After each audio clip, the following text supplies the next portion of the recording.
உலகெங்கிலும் இருக்கும் spiritual tax நேயர்கள் அனைவருக்கும் வணக்கம். நான் உங்கள் ராம்ஜி. இந்த அக்டோபர் மாசம் வந்தாச்சுங்க. இந்த அக்டோபர் மாசத்துல வசந்த காலம் இதுதான். 3 விதமான அதிர்ஷ்டங்கள் நம்மளை குபேரனாக்க போகிறது. என்ன? கஷ்டப்படுறேன் சார், காசே இல்லை, தொழில் விருத்தியே அமையல, குடும்பத்துல மகிழ்ச்சி இல்லைன்னு நினைக்கிறவங்கெல்லாம் இந்த பதிவை கண்டிப்பா பாருங்க. காரணம் என்னவென்றால், குரு பகவான் கடகத்துல உச்சங்க. குரு வந்தாச்சு, கடகத்துக்கு வந்து உச்சம் பெற்றாச்சு. குரு வந்துட்டா என்ன ஆகும்? காசு வந்துருச்சு, பணம் வந்துருச்சு, எல்லாம் வந்துருச்சு. அந்த குரு கடகத்திலிருந்து செவ்வாயை பார்க்கிறார் இந்த அக்டோபர் மாதம். இது ஒரு குருமங்கல யோகம்னு பேரு. குரு கடகத்தில் இருக்கிறது குருச்சந்திர யோகம்னு பேரு. அப்போ செவ்வாயை பார்த்தா பணம் கொட்ட போது, நிறைய லேண்ட் வாங்க போறீங்க. எல்லா ராசிக்காரர்களும் நிறைய லேண்ட் வாங்க, வழக்குகள்லாம் முடிவு வரப்போகுது, வண்டி வாங்க போறீங்க, கார் வாங்க போறீங்க, பிரச்சனைகள்லாம் முடிவுக்கு வரப்போகுது. அடுத்து குரு சனியை பார்க்குறார். நம்ம வக்கர சனின்னு பயந்துட்டு இருந்தோம்ல, அந்த வக்கர சனியை குரு பார்த்து மங்கள சனியாக மாற்றிட்டார். மிக பிரம்மாண்டமான 3 அதிர்ஷ்டங்கள் இந்த மாதம் நடக்க போகிறது. இந்த பதிவை முழுசாக பாருங்க. பார்த்தீர்கள் என்றால் குரு பகவானுடைய அருளாலே உங்களுடைய கவலைகள் கண்டிப்பாக தீரும். முழுசாக பாருங்க.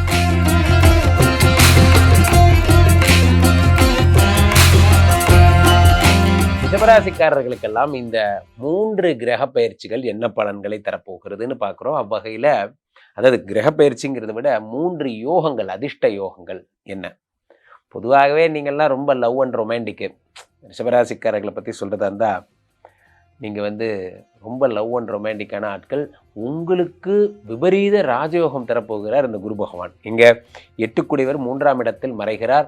இது விபரீத ராஜயோகத்தை தருகிறது. தங்கம் வாங்க, ரிஷபராசிக்கு வாங்க. ஒரே கோல்டு தான்,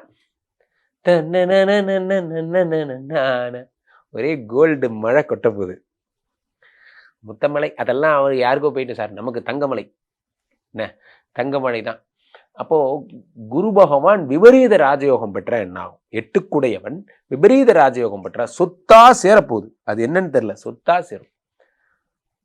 மாமனாருக்கு சித்தப்பா சார், மாமனாருக்கு சித்தப்பாவா? சரி, அவர் இறந்து போகும்போது எங்கள் மாமனாருக்கு கொடுத்துட்டாரு. சரி, என் மாமனார் சும்மா தானே வச்சிருக்கேன்னு என்கிட்ட கொடுத்துட்டாரு. Very good. ஆமாம், அது ப்ராப்பர்ட்டி வேல்யூ என்ன? கேரளா பக்கம் சார் ஒரு 3 ஏக்கரா. போய் விசாரிச்சு பார்த்தா தான் தெரியுது 2 கோடின்ட்டான். 2 கோடியா? இன்னிலேருந்து அப்பையிலேருந்து முடிவு பண்ணிட்டேன் சார், நம்மளாம் ஒரு கோடீஸ்வரன், இனிமேல் கோடீஸ்வரன் கூட தான் பேசணும்னு ஒரு முடிவு பண்ணிட்டேன். என்னங்க டக்குனு லைஃப் மாறிடுச்சு. அவ்வளோதான் நண்பர்களே. குரு பார்த்து விட்டால், மாமனாருடைய சித்தப்பாவுக்கு பெரியப்பா வந்து கொடுத்தா கூட நமக்கு சொத்து வந்து சேரும். ஏதோ ஒன்று அவங்க வயசுக்கு அவங்க நமக்கு கிஃப்ட் பண்ணதாக கொடுத்துட்டு போயிட்டாங்க. நமக்கு அது மிகப்பெரிய அச்சீவ்மெண்ட்டு. நம்ம 650 ஸ்கொயர் ஃபீட்டில் தான் இங்கே சென்னையில் சுற்றிட்டு இருக்கேன். அந்த மாதிரி தான். ஸோ இப்போது ஒரு நல்ல விஷயம் என்னென்னா, சொத்து சேருகிறது. அடுத்து லேண்டு சொல்கிற மாதிரி கோல்டு சேருகிறது. சில பேர் இந்த இதெல்லாம் போட்டு வச்சுருப்பீங்க, இந்த கிரிப்டோ கரன்சி மாதிரிலாம் இந்த கோல்டு மேலே இன்வெஸ்ட் பண்ணி அந்த இதெல்லாம் வாங்கியிருப்பீங்க. இந்த கோல்டு அந்த காயின்லாம் பிளாக் பண்ணி வச்சுருப்பீங்க. அது மாதிரியான விஷயங்கள் போன்றவையெல்லாம் ஏற்படும். உங்களுடைய இன்வெஸ்ட்மெண்ட் பெருக போகிறது. இந்த 3ஆம் இடத்திலே குரு பகவான் உச்சமடையும் பொழுது இன்வெஸ்ட்மெண்ட். 3ஆம் இடம் என்பது என்ன? குரு பயிற்சி நான் சொல்லிட்டு இருக்கல, நான் சொல்ல போகிறது 3 யோகத்தை பற்றி சொல்கிறேன். இந்த 3ஆம் இடத்தில் வருவது அப்புறம் பேசுவோம். இப்போ இந்த குரு எதை பற்றி பார்க்குறாருன்னா, 7ஆம் இடத்தில் வருகின்ற செவ்வாயை பார்க்கிறார். செவ்வாய் எங்கே வர்றாரு? துலாத்திலிருந்து விருச்சிகத்துக்கு வர்றாரு. எப்போ வர்றாரு? இந்த அக்டோபர் மாதம் இறுதியில் வர்றாரு.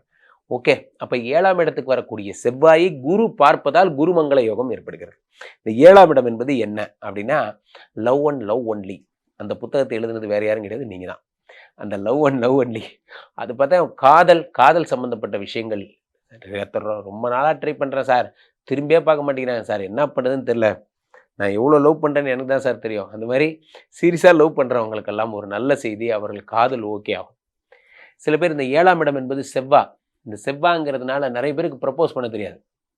நிறைய பேர் பார்த்தீங்கன்னா ப்ரப்போஸ் பண்ணவே தெரியாது இன்னைக்கு வரைக்குமே. இது நீ அழகாக இருப்பேன்னு நான் நினைக்கல, நான் அழகாக இருப்பேன்னு நான் நினைக்கல, ஆனால் இதெல்லாம் நடந்துருமோன்னு எனக்கு பயமாக இருக்குது. இது சொல்கிறது ஒரு ஸ்டைலாக சொல்லணும் சார். நம்ம ஆட்கள் எப்படின்னா, அந்த 7ஆம் இடத்துல செவ்வா, ரிஷபராசிக்காரங்களாம் எப்படி சொல்லுவீங்க அப்படின்னா, இது நான் அழகாக இருப்பேன்னு நினைக்கல, சரி நீ அழகாக இருப்பேன்னு நினைக்கிறேன், சரி, ஆனால் அது நம்ம 2 பேருக்கு நடந்துருமோன்னு பயமாக இருக்குது. அது அப்படி சொல்லக்கூடாது சார். உங்களை அழகாக டியூன் பண்ணி இந்த 7ஆம் இடத்துல இருக்கக்கூடிய செவ்வாய் பகவான் அவங்களுக்கு என்ன பிடிக்குமோ அப்படி அழகாக ப்ரப்போஸ் பண்ணி உங்களை சேர்த்து வைப்பார். இதில் முக்கியமான விஷயமே என்னவென்றால், நிறைய பேர் பிரிந்த காதலர்கள் சேருவீங்க, பிரிந்த தம்பதியர்கள் சேருவீங்க. பிரிந்த விஷயங்கள் எல்லாம் உடைந்து போன விஷயம், விவாகரத்தே ஆயிடுச்சு குருஜி. இதுக்கு மேலே பேசுறதுக்கு ஒன்றும் கிடையாது. உச்சநீதிமன்றமே சொல்லிட்டாங்க. உச்சநீதிமன்றம் தான் சொன்னாங்க, கடவுள் ஒன்றும் சொல்லலையே. கடவுள் தான் எல்லாத்துக்கும் பெரிய உச்சநீதிமன்றம். நன்றாக புரிந்து கொள்ளுங்கள். ஒரு விஷயம் தெளிவா, டைவர்ஸ் நீங்க பிரிஞ்சு சேர்ந்துட்டீங்கன்னா அவங்களே உங்களை பிளஸ் பண்ணுவாங்க. யாரும் உங்களை பிரிக்கணும்னு பண்ணல. நீங்களா ஆடின கூத்து தான் இதெல்லாம். ஸோ அப்போ அந்த 7ஆம் இடத்தில் செவ்வாய் வரும்பொழுது பிரிந்து போன தம்பதிகளை ஒன்று சேர்க்கிறார். அடுத்ததாக இந்த 7ஆம் இடம் என்பது ஃபாரின் போறதுக்கான யோகம். ஃபாரின் வாழ்க்கையிலே நீங்க அமெரிக்கா போங்கோ, ஆப்பிரிக்கா போங்கோ, எக்கடைக்குன்னா போங்கோ. நீங்க போனோன்னே பண்ண வேண்டிய முதல் வேலை என்னன்னா, நம்ம நல்லாவே இருக்கக்கூடாதுன்னு ஒருத்தன் நினைச்சான்ல, அவனுக்கு ஒரு வீடியோ கால் பண்ணணும். See this is Australia. இது பின்னாடி தான் மலைலாம் இருக்கு, பனிமலை. அதெல்லாம் சொல்லணும். பார்த்து வயிறு எரிஞ்சு போட்டோம். நாங்கள் அதை விட வேற என்ன, 7ஆம் இடத்திலே குரு பகவான் வரும்பொழுது ஃபாரின் போற யோகங்களை தருகிறது. அடுத்ததாக 7ஆம் இடத்தை குரு பகவான் பார்க்கும் பொழுது பார்ட்னர்ஷிப் யோகங்கள் கிடைக்கிறது. நல்ல பார்ட்னர் கிடைக்கிறது வாழ்க்கையிலே எத்தனை முக்கியமான விஷயம். நல்ல பார்ட்னர். அதாவது ஒரு தொழில் தொடங்குறோம் அப்படின்னா அந்த தொழிலில் வந்து நம்ம வந்து என்ன பண்ணணும்னு பார்த்தீங்கன்னா, நேர்மை ரொம்ப முக்கியம். நேர்மையும் சத்தியமும் வாய்மையும். காசு சம்பாதிக்கிறோம், காசு சம்பாதிக்கல வேற விஷயம் சார். நானும் நீங்களும் சேர்ந்து அசோசியேட்டாக ஒரு ஒர்க் பண்ணுறோம் அப்படின்னா அதில் ஒரு நேர்மை வேணும். அந்த நேர்மையான நபர்கள் கிடைப்பார்கள். அடுத்ததாக குரு பகவான் வக்கர சனியை பார்க்க, இது வரைக்கும் சொல்லாத பாயிண்ட் இது. இந்த வக்கர சனியை உச்சம் பெற்ற குரு பார்ப்பது. வக்கர சனி யாரு? உங்களுக்கு 9, 10 கூடையவர். அவர் வக்கரம் பெற்றா என்ன ஆகும்? தொழிலில் சரிவு ஏற்படும் நான் சொல்லியிருந்தேன். இப்போ அதை குரு பகவான் பார்க்கறதுனால அந்த ப்ராப்ளம் நிவர்த்தி அடைகிறது. வக்கர சனி மங்கள சனியாக மாறுகிறார். இனிமேல் தொழில் நார்மல் ஆகிடும். ஸோ புது இன்வெஸ்ட்மெண்ட்ஸ் நீங்கள் பண்ணலாம். ஆக ரிஷபராசிக்காரர்களுக்கெல்லாம் ஒரு முத்தாய்ப்பான விஷயம் என்னவென்றால், நீங்கள் யூ கேன் டூ எனிதிங். இந்த குரு சம்பந்தப்பட்ட இந்த 3 யோகங்களை பொறுத்த வரைக்கும் நண்பர்களே, மிக முக்கியமான 3 யோகங்களாகத்தான் இதை கருத வேண்டும். காரணம் என்னவென்றால், 12 வருடங்களுக்கு ஒரு முறை நடக்கக்கூடிய ஒரு பிரவேசம் தான் குரு பகவான் கடகத்திலே பிரவேசமாவது. குறிஞ்சி மலர் எப்படி 12 வருடத்துக்கு ஒரு முறை பூக்குமோ அந்த மாதிரி இந்த குரு பகவான் 12 வருடத்துக்கு ஒரு முறை எதுக்கு வராரு?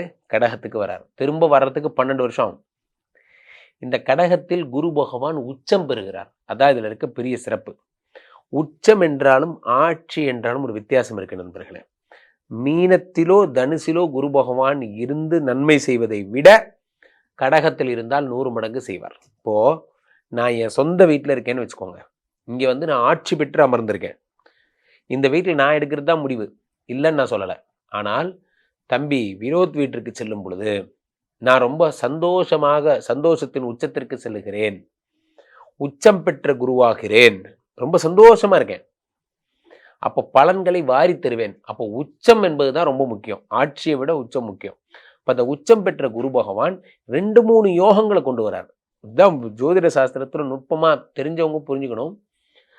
ஒன்று கடகம்ங்கிறது சந்திரனோட வீடு. அங்கே குரு உச்சம் அடைவதே ஒரு யோகம். என்னது? குரு சந்திர யோகம்னு பேர். அப்போ கலைஞர்களுக்கு, கதையமைப்பாளர்களுக்கு ரொம்ப நல்ல நேரம். மனசை முதல்ல தைரியம் பண்ணுறார். இந்த கடகத்தில் குரு உச்சமாகும் போது மனசை தைரியம் பண்ணுறார். அடுத்ததாக இந்த மனோரீதியான பிரச்சனைகளையும் தீர்த்து வேணும். பாதி பேர் இன்னைக்கு டிப்ரெஷன்ல தான் உட்காந்துருக்கான். இந்த டிப்ரெஷன் அது எல்லாத்தையும் சரி. ஒரு தோல்வி அடைஞ்சா ஃபெட்டப் ஆயிடுறது. இந்த ஃபெட்டப் எல்லாம் இது பண்ணுறதெல்லாம் குரு பகவான் தான். இந்த குரு அடுத்து கடகத்தில் இருந்து 5ஆம் பார்வையாக விருச்சிகத்தை தான் ஃபர்ஸ்ட் பார்க்குறார். இது காலபுருஷனுக்கு 8ஆம் இடம்னு பேர். 8ஆம் இடம் வந்து ஆயுள் பாவம். இந்த வருடம் ஃபுல்லாக யாருக்குமே இந்த தேவையில்லாத மரணங்கள் எதுவும் ஏற்படாமல் தடுக்க போகிறார். குரு பகவான் 8ஐ பார்க்கும் பொழுது தாரித்யம் இல்லாமல், அதாவது வறுமை இல்லாமல் பண்ணிடுவார். குரு 8ஐ பார்க்கும்போது எல்லாருக்கும் செல்வ வளத்தை அள்ளி கொடுப்பார். குரு தான் நண்பர்களே ஜோதிட சாஸ்திரத்தில் ஃபைனான்ஸ் மினிஸ்டர். அவர் தான். அங்கே இப்போ செவ்வாய் வந்திருக்கார். அக்டோபர் மாதத்துக்கு அப்புறம் விருச்சிகத்தில் ஆட்சி பெறார். ஆட்சி பெற்ற செவ்வாயை உச்சம் பெற்ற குரு பார்த்தால் என்ன ஏற்படும்? குருமங்கள யோகம் ஏற்படும். குருமங்கள யோகம். இந்த குருமங்கள யோகம் ஏற்பட்டதுக்கு அப்புறம் அதே குரு 9ஆம் பார்வையாக, 7ஆம் பார்வையா மகரத்தை பார்க்கறது வேற விஷயம். 9ஆம் பார்வையாக அடுத்த அதிர்ஷ்டம் என்ன சொல்றேன்? சனீஸ்வரன் இப்போ மீனத்துல வக்கரம் பெற்று அமர்ந்திருக்கிறார். எல்லாருக்கும் தெரியும் சனி வக்கரத்தினால நிறைய கெட்ட பலன்கள், நிறைய நல்ல பலன்கள். அந்த வக்கரம் பெற்ற சனியை இந்த உச்ச குரு பார்த்து விடுவதால் சனி மங்கள சனியாக மாறிவிடுகிறார். எல்லாருக்கும் நிறைய நன்மைகளை தரப்போகிறார். இந்த 3 மிக முக்கியமான அதிர்ஷ்டங்களை உள்ளடக்கியது தான் இந்த பதிவு. கீழே போயிட்டு இருக்க இந்த 2 நம்பரை கூப்பிடுங்க. உங்களுடைய சொந்த ஜாதகத்தை பார்த்துக் கொள்ளுங்கள். உலக புகழ் வாய்ந்த நமது விஸ்வரூப விஷ்ணுமாயா எழுந்தருள் இருக்கின்ற புனிதமான இந்த ஸ்ரீமடத்திலே தினசரி நடக்கின்ற ஹோமங்களில் கலந்து கொள்ளுங்கள். எந்த பிரச்சனையா இருந்தாலும் என்கிட்ட சொல்லுங்க, நான் தீர்த்து தரேன். மீண்டும் ஒரு நல்ல பதிவில் சந்திப்போம். நன்றி, வணக்கம்.